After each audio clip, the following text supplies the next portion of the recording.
Panorama group, जो सोचता है वो करता है। आपके अपने सपनों का आशियाना। नमस्कार, आप देख रहे हैं सिटी पोस्ट लाइव। मैं हूं सृष्टि राज।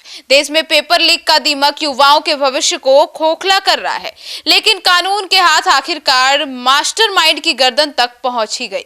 ओडिशा दरोगा बहाली परीक्षा में सेंध लगाने वाले अंतर्राजकीय गिरोह का सबसे बड़ा मोहरा नीतीश कुमार अब सीबीआई और बिहार ईओयू की गिरफ्त में आ गया है। तो आइए विस्तार में जानते हैं कि क्या नीतीश कुमार की गिरफ्तारी से पेपर लीक माफिया पर निर्णायक चोट पड़ी है। हमारी सहयोगी मुस्कान से, मुस्कान क्या है ये? देखिए, नीतीश कुमार की गिरफ्तारी इस मामले में टर्निंग पॉइंट है, क्योंकि यह वह केवल एक कड़ी नहीं बल्कि ऑपरेशनल मास्टरमाइंड था।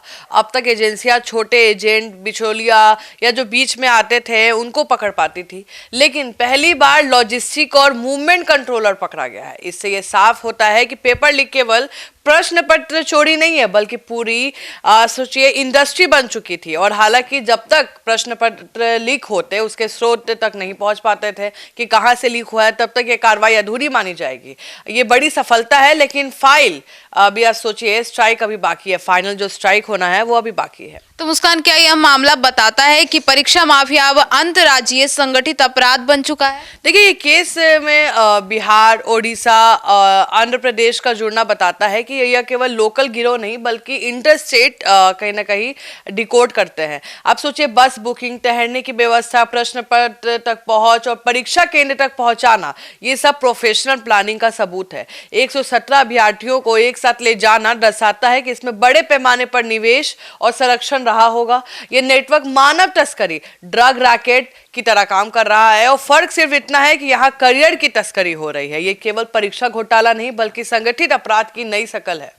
तो मुस्कान, क्या सीबीआई और ईओयू की संयुक्त कार्रवाई से जांच की विश्वसनीयता बढ़ी है? देखिए, सीबीआई की एंट्री से जांच को राष्ट्रीय स्तर पर गंभीरता मिली है, और ईओयू को बिहार के लोकल नेटवर्क गहरी समझ है। आप समझिए, जिससे ग्राउंड लेवल लीक सामने आ रहे हैं। तकनीकी निगरानी, लोकेशन ट्रैकिंग, सोचिए इंटेलिजेंस शेयरिंग हो, या साबित करता है कि ये कार्रवाई सटीक और योजना के साथ बनाई गई थी। और हालांकि सवाल ये भी है कि इतनी बड़ी साजिश पहले क्यों नहीं पकड़ी गई। जांच मजबूत है, लेकिन आप समझिए प्रिवेंटिव जो सिस्टम है पूरी तरह फेल है, और कहीं ना कहीं अभी इस पे कार्रवाई होगी। तो मुस्कान, पेपर लीक मामले में बार बार अभ्यर्थियों को क्यों मतलब खलनायक बना दिया जाता है? देखिए, अक्सर कार्रवाई का पहला शिकार गरीब और हताश अभ्यर्थी ही बनते हैं। सोचिए, असली जो लाभार्थी है वो माफिया, दलाल, अंदरूनी सूत्र लंबे समय तक से बचते निकल रहे हैं। और इस केस में पहली बार एजेंसियों के ऊपर की परत तक पहुंच दिख रही है, और जब तक सजा का डर माफियों तक नहीं पहुंचेगा तब तक अभ्यर्थी शिकार बनते रहेंगे। सिस्टम को पीड़ित और अपराधी में फर्क करना सिखाना होगा।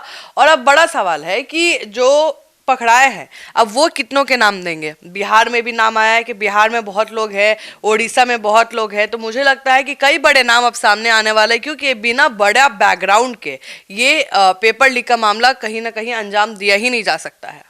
तो मुस्कान, क्या ये जो इतनी बड़ी कार्रवाई की गई है या पूरे मामले के बाद जो भर्ती परीक्षाएं हैं उसकी विश्वसनीयता बचाई जा सकती है? ये बार बार पेपर लीक से युवाओं का सिस्टम पर भरोसा तो टूट रहा है, और आपको ही पता है बीपीएससी के टाइम ऐसा हुआ भी था। और डिजिटल ट्रैकिंग हो या आप समझिए रियल टाइम मॉनिटरिंग जैसे उपाय जरूरी हैं। दोषियों को तेज और सार्वजनिक सजा दी जाए, ताकि उदाहरण बने कि अगर आप ऐसा करते हैं, अगर आप पाए जाते हैं इसमें, तो उसकी क्या सजा है।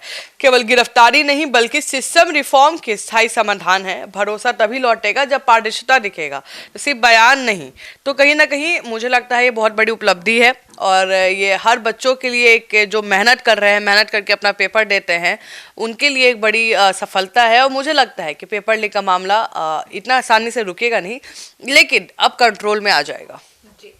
तो सुना आपने हमारे इस डिबेट को। तो अब नीतीश कुमार की गिरफ्तारी एक बड़ी कामयाबी तो है, लेकिन सवाल अब भी वही है कि क्या सिर्फ मोहरों को पकड़ने से यह सिस्टम साफ हो पाएगा? जब तक परीक्षा माफियाओं की कमर तोड़ने वाले सख्त कानून नहीं आएंगे तब तक इस पर लगाम नहीं लग सकता। अब इस पर आपकी क्या राय है कमेंट सेक्शन में जरूर बताइएगा। पर फिलहाल सरकार इस पर जांच में जुटी है, और जो मेन गिरोह है उसको पकड़ने में पूरी तरीके से जुट चुकी है। धन्यवाद।